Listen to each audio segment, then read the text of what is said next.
నమస్తే, welcome to #you. నేను మీ Rajesh.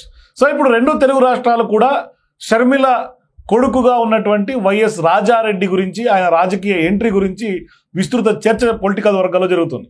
So అసలు షర్మిలతో పాటుగా రాజకీయ పర్యటనకు రాజారెడ్డి ఎందుకు వెళ్ళినట్టు, మరోవైపు వాళ్ళ అమ్మమ్మ విజయమ్మ ఆశీర్వాదం తీసుకొని మరి యాత్రకు బయలుదేరటానికి ఎలా చూడాలి? అంటే నిజంగానే ఖచ్చితంగా షర్మిలతో పాటుగా రాజారెడ్డి కూడా మేనమామ పోలికలతోటి రాజకీయ ఎంట్రీ ఇస్తున్నాడా, లేకుంటే ఏం చేయబోతున్నాడు, ఆ యాత్రకు ఎందుకు వెళ్ళినట్టు తనతో పాటుగా మాట్లాడదాం. మనతో పాటు విశ్లేషకులు దాసరి విజ్ఞాన్ జాయిన్ అవుతున్నారు, డిస్కస్ చేద్దాం. విజ్ఞాన్ గారు నమస్తే.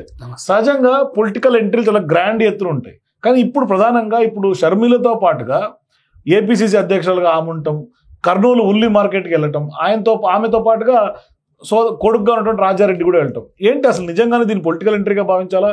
పొలిటికల్ వర్గాలన్నీ కూడా పొలిటికల్ ఎంట్రీ అయిపోయింది, ఇప్పుడు వాళ్ళ మేనమామకు ధీటుగా రాజారెడ్డి ఎంట్రీ ఇస్తున్నాడు అనే చర్చ విస్తృతంగా జరుగుతుంది. మరోవైపు నాకు తెలిసి ఈయన మ్యారేజ్ అప్పుడు అనుకుంటా షర్మిల అట్లాగే జగన్ కూడా ఎడమొహం పెడమొహంగా ఉన్నటువంటి వీడియోలు కూడా ఇప్పుడు వైరల్ అవుతా ఉన్నాయి. సో ఈ క్రమంలో ఇది నిజంగా పొలిటికల్ ఎంట్రీగా భావించాలో, లేకుంటే కేవలం తల్లికి మద్దతుగా వెళ్ళాడు అనుకోవాలా? అసలు విషయానికి వస్తే షర్మిల గారు ఇప్పుడు కాంగ్రెస్ పార్టీకి అధ్యక్షురాలుగా ఏపీలో తన పాత్ర పోషిస్తుంది. రానున్న ఎన్నికలకి బలంగా పార్టీని బలోపేతం చేయడానికి ట్రై చేస్తూ ఉంది. అప్పుడప్పుడు ఏదైనా అడపతడప సమస్యలు వస్తే గొంతెత్తుద్ది. ఈవెన్ తెలంగాణకు వచ్చి కొత్త పార్టీ పెట్టినప్పటికీ కూడా పార్టీ పెట్టిన దగ్గర నుంచి కూడా ఏమాత్రం గ్యాప్ లేకుండా మంగళవారం నిరాహార దీక్ష అని అదని ఇదని పొలిటికల్ యాక్టివిటీస్ చేసింది. చాలా ప్రభుత్వానికి కొంచెం సీరియస్ గానే అప్పట్లో ఇబ్బంది పెట్టింది. ఇట్లాంటి అంటే లైవ్ కార్లు ఎత్తుకెళ్ళి మరీ లోపల తీసుకెళ్ళి అసలు బయటికి రాకుండా చేసే రేంజ్ లో క్రియాశీలక పాత్ర అయితే పోషించింది. సేమ్ ఇప్పుడు ఏపీకి వెళ్ళిన తర్వాత ఆవిడ సైలెంట్ గా ఉందా అంటే ఎందుకంటే వైసీపీ వర్సెస్ టీడీపీ జనసేన ఇవే బాగా లైమ్ లైట్ లో ఉన్నాయి. ఎక్కువ బీజేపీ అప్పుడప్పుడు కనిపిస్తుంది, అసలు వీళ్ళు కనబడట్ల కాంగ్రెస్ వాళ్ళు.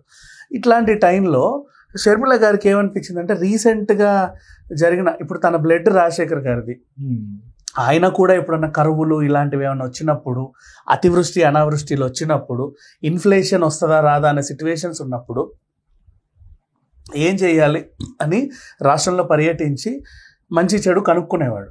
సేమ్ అలాగే ఈ మధ్య కాలంలో భారీ వర్షాలకి రెండు రాష్ట్రాలు అతలాకుతలమైనవి. ఇండియా వ్యాప్తంగా విధ్వంసం జరిగింది, చాలా నష్టపోయారు. కులు మనాలి అయితే అసలు ఇంకా టూరిస్ట్ ప్లేసెస్లో ఉన్న హోటల్స్ అన్ని కూలిపోయాయి. మున్నార్ అలాగే తయారైంది, మన జార్ఖండ్ అలాగే తయారైంది, ఉత్తరాఖండ్ అలాగే చాలా వరకు ఆల్మోస్ట్ అన్ని. ఇంకా చెప్పాలి అంటే మన తెలుగు రాష్ట్రాల్లో కూడా విధ్వంసం బాగానే జరిగింది. అమీర్పేట కూడా చాలా డ్యామేజ్ అయింది, రోడ్స్ అన్ని. ఇట్లా మాట్లాడుకుంటూ పోతే చాలా జరిగింది. ఇక మెదక్ కామారెడ్డి గురించి అంటే అక్కడ ఎక్స్పోర్ట్స్ ఇంపోర్ట్స్ అన్నీ ఆగిపోయినట్టే. ఎక్స్పోర్ట్ ఇంపోర్ట్ మన అంతర్రాష్ట్రంగా అంటే వాళ్ళు ఒకవేళ ఉల్లి పండించిన, మిర్చి పండించిన, టొమాటో పండించిన, బియ్యం పండించిన మొత్తం సర్వనాశనం. అక్కడే ఎక్కువ ఫ్యాక్టరీస్ కూడా ఉన్నాయి, అవి కూడా పాడైపోయిన పరిస్థితి. ఇట్లాంటి టైంలో నెక్స్ట్ ఇది తగ్గిన తర్వాత, వరద ఉధృతి ఇవన్నీ తగ్గిన తర్వాత ఈ డ్యామేజ్ కంట్రోల్ ఎలా ఉంటుంది, నెక్స్ట్ ఏ రేట్లు పెరుగుతాయి, ఏ రేట్లు తగ్గితాయి, ఏ రేట్లు పెరిగినా తగ్గినా ఎకానమీ మీద ఎలాంటి ఇంపాక్ట్ ఉంటుంది, ఇట్లాంటివన్నీ గురించి షర్మిల గారు ఒక అవగాహన తెచ్చుకొని పర్యటిద్దాం అనుకున్నారు. సేమ్ ప్యారలల్గా రాజారెడ్డి అనే అబ్బాయి 1996లో పుట్టాడు. ఇక్కడ ఓక్ రిడ్జ్ ఎడ్యుకేషన్, అక్కడేమో డల్లాస్. ఆ తర్వాత నుంచి ఇప్పుడు ఇంటికి వచ్చి కొంచెం మొన్న పెళ్ళై పర్వాలేదు అన్నట్టు ఉన్నాడు. సో తను కూడా పొలిటికల్ మీద బాగా ఇది పెట్టాడు దృష్టి. అరే ఇంత వర్షాలు వచ్చాయి, కరోనా ముందు ఉల్లి రేట్లు బాగా ఉండే, కేజీ 250, 350కి పెరిగిపోయాయి. తర్వాత ఇప్పుడు కందిపప్పు రేట్లు పెరిగాయి. అంటే పలానా రాష్ట్రంలో ఏదో జరిగితే అక్కడ ఉన్న ఉత్పత్తి ఏదైతే ఆగిపోతుందో నెక్స్ట్ విధ రిజల్ట్ ఉంటుంది. అందుకని చెప్పేసి ఇప్పుడు ఇంత జరిగింది కదా, ఫ్యూచర్లో ఒకవేళ ఉల్లి రేట్లు పెరిగినా, టొమాటో రేట్లు పెరిగినా ఏముంటుంది అని ఆయన కూడా ఒక స్టడీ చేస్తుంటే, అమ్మ ఎలాగూ వెళ్తుంది కదా, నాకు కూడా ఇంట్రెస్ట్ ఉంది, వెళ్తాము. ఎక్కడికి వెళ్దాం అంటే కర్నూలు ఉల్లి మార్కెట్ ఉంది కదా, వాళ్ళకి సరైన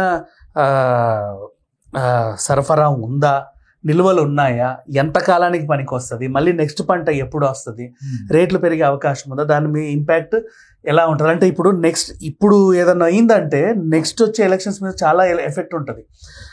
ఈ 2-3 ఏళ్లలో రేట్లన్నీ ఇట్లా పెరుగుతూ ఉంటాయి. మొత్తం ప్రభుత్వం రోడ్లు ఎక్కుతారు జనాలందరూ, మీరే చూడాలి.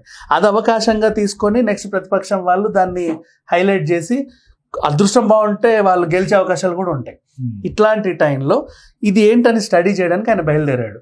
ఎలాగో బయలుదేరాలనుకున్నాడు. అంటే ఫస్ట్ టైం నేను రాజకీయ పని మీద వెళ్తున్నా, ఇదే నా అరంగేట్రం అనుకుందాం, ఇదే సంథింగ్ అనుకుందాం అని చెప్పేసి వాళ్ళ అమ్మమ్మ కాళ్ళకి దండం పెట్టి చాలా హ్యాపీగా బయటికి వెళ్ళాడు. విజయమ్మ గారు కూడా ఆశీర్వదించారు. అట్లా బయటికి వచ్చిన తర్వాత కర్నూలు ఉల్లి రైతులతో మాట్లాడడం అవన్నీ ఈ సిచ్యువేషన్స్ అని మీరు విజువల్స్ చూస్తే జనాలు ఏమనుకుంటున్నారంటే ఓకే థర్డ్ జనరేషన్ వచ్చింది, ఇక ఫ్యూచర్ జనరేషన్ మొత్తం.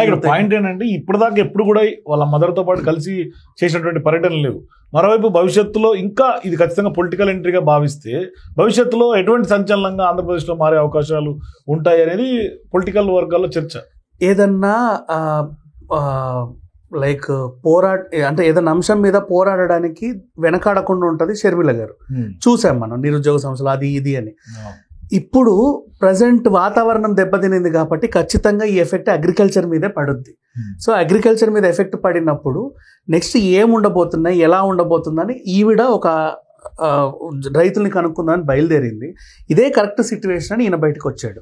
నెక్స్ట్ ఫ్యూచర్లో కూడా ఇలాంటి బలమైన సిచ్యువేషన్స్ ఏమైనా ఉంటే వాటిని అడ్వాంటేజ్గా తీసుకొని ఈవిడ వాటి తరఫున పోరాడవచ్చు. ఇప్పుడు సడన్గా కందిపప్పు రేటో లేకపోతే మిర్చి రేటో చిత్తపండు రేటో ఏదో రేటు పెరిగితే వీళ్ళు గొడవలు చేసి అసలు ఏమి చేయమంటే జనం తరఫున ఈవిడ కూర్చునే అవకాశం ఉంది. నేను ఆ రోజే బయలుదేరాను, నాకు తెలిసి ఇలాంటిది ఏదో జరుగుద్దని, అందుకు దీనికి సొల్యూషన్ ఇది, ఇలా చేస్తే బాగుంటుంది అని ప్రభుత్వానికి సలహా ఇవ్వచ్చు. ప్రతిపక్షంలో ఉన్నట్టు వాళ్ళు సరిగ్గా పనిచేయకపోతే నిలదీయొచ్చు, ప్రజల తరఫున గొంతెత్తి మాట్లాడవచ్చు. ఆవిడకి ఇవి కొంచెం ప్లస్ పాయింట్స్ లాగా ఉంటాయి. అంటే ఏదైతే వైసీపీ చేయట్లేదు, వైసీపీ ఏం చేస్తుంది, ఎంతసేపు వీళ్ళని తిట్టడానికి మీదే ఉంది. అంటే ప్రజా సమస్యలు కదా మెయిన్, ఎవరికైనా సరే ప్రతిపక్షంలో ఉన్న అధికార పక్షంలో ఉన్న. సో అది ఈవిడ దాన్ని యూటిలైజ్ చేసుకుందామని అనుకుంటుంది. మేబీ అది ఈవిడకి బెనిఫిట్ అవ్వచ్చేమో. ఎందుకంటే జగన్ గారు జైల్లో ఉన్నప్పుడు కూడా 16 నెలలు పార్టీని నెత్తి మీద పెట్టుకొని కాపాడింది. పాదయాత్ర చేసో ఇంకేదో చేసో. ఆ ప్లస్ పాయింట్ ఇప్పుడు మళ్ళీ ఈవిడకి ప్లస్ అయ్యే ఛాన్స్లు అయితే ఉన్నాయి. సో ఇప్పుడు అప్పట్లో జగన్మోహన్ రెడ్డి నిలబెట్టింది పాదయాత్ర ద్వారా. సో ఇప్పుడు వాళ్ళ కొడుకును కూడా ఈమె నిలబెట్టబోతుందా? సో ఇప్పుడు వెళ్ళే ప్రతి చోట కొడుకుని పరిచయం చేసుకుంటూ వచ్చింది అనుకోండి, ఇతను జనాలకు సుపరిచితుడు అవుతాడు. అలా జనం మధ్య క్యారీ ఫార్వర్డ్ అవుతుంది. అట్లా అందరికి బాగా పరిచయం అవుతాడు. ఎక్కడన్నా ఎంపీ క్యాండిడేట్ ఎమ్మెల్యే క్యాండిడేట్ నిలబెట్టవచ్చు, మెల్లిమెల్లిగా రాజకీయాలు పూర్తిగా నేర్పించవచ్చు. ఫ్యూచర్లో తన తర్వాత ఒక వారసత్వాన్ని ఇప్పుడే నిలబెట్టే ప్రయత్నం చేసిందని చెప్పుకోవచ్చు. Thank you విక్టేంద్ర. సో మొత్తం మీద షర్మిల అయితే వ్యూహాత్మకంగా కొడుకు రాజారెడ్డిని రంగంలో దించినట్టు కనిపిస్తోంది. సో మీరు కూడా నిజంగానే ఇప్పుడు రాజారెడ్డి పొలిటికల్ ఎంట్రీ ఏ విధంగా సాగబోతుంది, భవిష్యత్తు ఏ విధంగా ఉంటుంది, మీ అభిప్రాయాల కింద కామెంట్స్ కూడా తెలియజేయండి. For more videos please watch #.